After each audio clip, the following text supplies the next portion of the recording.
V Viteški dvorani Bistriškega gradu so pretekli četrtek predstavili knjigo dr. Jožeta Možine z naslovom Slovenski razkol.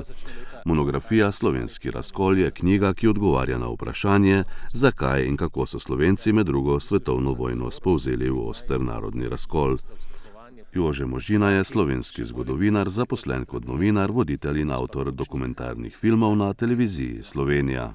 Da ne bi gledali črno-belo, da so bili v partizanskem gibanju sami slabi, pa potem na nasprotni strani sami dobri.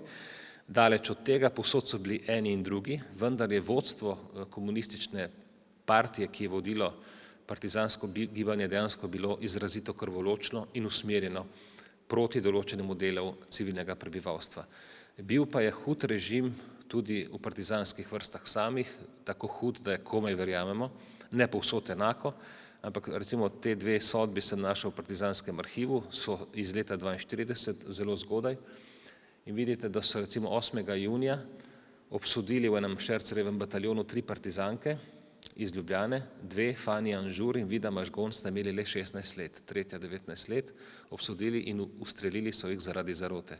Zdaj, kaj 16-letna dekleta, kako zaroto lahko vzpostavijo, si lahko mislite.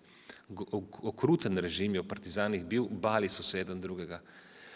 Tudi ta drugi primer, da se en partizan Sulc se je napil, pa grozil, so ga ustrelili, en partizan je kradel marmelado, so ga ustrelili.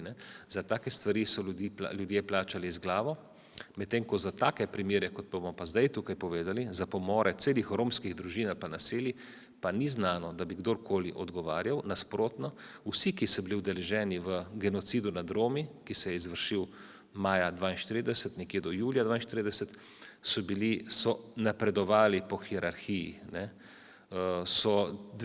Po poveljniški liniji vemo, kateri so bili, tudi obstajajo 3 partizanski dokumenti, kjer poročajo podrejeni nadrejenim, kaj so opravili, da so pobili cigansko tolpo, kot tukaj lahko beremo gor.